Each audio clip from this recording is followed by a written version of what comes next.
પાટણ જિલ્લાના રાધનપુર તાલુકાના કોંગ્રેસના નેતા અને પૂર્વ ધારાસભ્ય રઘુભાઈ દેસાઈ દ્વારા રાધનપુર તાલુકાને જિલ્લો ન બનાવવા બદલ આક્ષેપ લગાવવામાં આવ્યા હોવાનું સામે આવ્યું છે. તો જિલ્લાના રાધનપુર તાલુકા ખાતે રાધનપુર તાલુકા વિધાનસભાના પૂર્વ ધારાસભ્ય અને કોંગ્રેસના નેતાએ ભારતીય જનતા પાર્ટીના નેતાઓ પર નામ લીધા વગર રાધનપુરને જિલ્લો ના બનાવતા શેવાડાના વિસ્તારને જિલ્લો ના બનાવવા બદલ આક્ષેપ લગાવી જનતા સાથે અન્યાય કર્યો હોય તેવા આક્ષેપ લગાવ્યા હતા. તો રાધનપુર જિલ્લો બનવો જોઈએ એની તેમણે માંગ કરી હતી. તો રાધનપુરની અંદર એક જિલ્લોને જોઈતી તમામ સુવિધાઓ જિલ્લા કલેક્ટર કચેરીઓ, નેશનલ હાઈવે તેમજ સિવિલ હોસ્પિટલ તેમજ યુનિવર્સિટી બને તેવી સરકારી જગ્યાઓ હોવી જોઈએ. તેમ છતાં રાધનપુરને જિલ્લો નહીં બનાવવાના પૂર્વ ધારાસભ્ય રઘુભાઈ દેસાઈ દ્વારા ભાજપ પર આક્ષેપો કરવામાં આવ્યા હતા.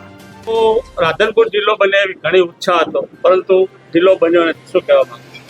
રાધનપુર કાયમ માટે જિલ્લાના લાયક જ હતું. રાધનપુરનો કમ્પલસરી અન્યાય કરવામાં આવ્યો. અમારી માગણી હતી કે રાધનપુરને જિલ્લો બનાવવામાં આવે. કેમ કે રાધનપુર એક તો નેશનલ હાઈવે સાથે જોડાયેલો હતો.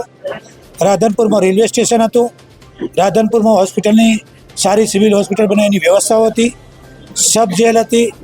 રાધનપુર બધી જ રીતે જિલ્લો બનવાના લાયક હતું, પણ રાજકીય કિન્નાખોરીના ભોગના લીધે આજે રાધનપુરનો વિકાસ અટકાવવા માટેનું ષડયંત્ર રચીને રાધનપુરના જિલ્લો બનાવવામાં આવ્યો નથી, જેના સામે મારો ખેદ છે.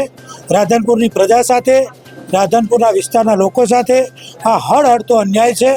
અમારી લાયકાત હોવા છતાં છેક ભારત પાકિસ્તાનના અને રાજસ્થાનના બોર્ડરે આ થરાદ જિલ્લો બનાવવામાં આવ્યો અને રાધનપુરને હળહળતો અન્યાય કરવામાં આવ્યો છે.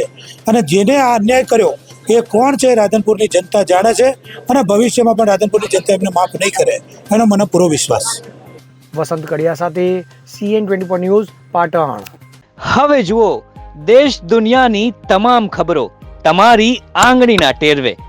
ઉઠાવો મોબાઈલ અને Google Play Store પરથી ડાઉનલોડ કરો અમારી CN24 ન્યૂઝ મોબાઈલ એપ.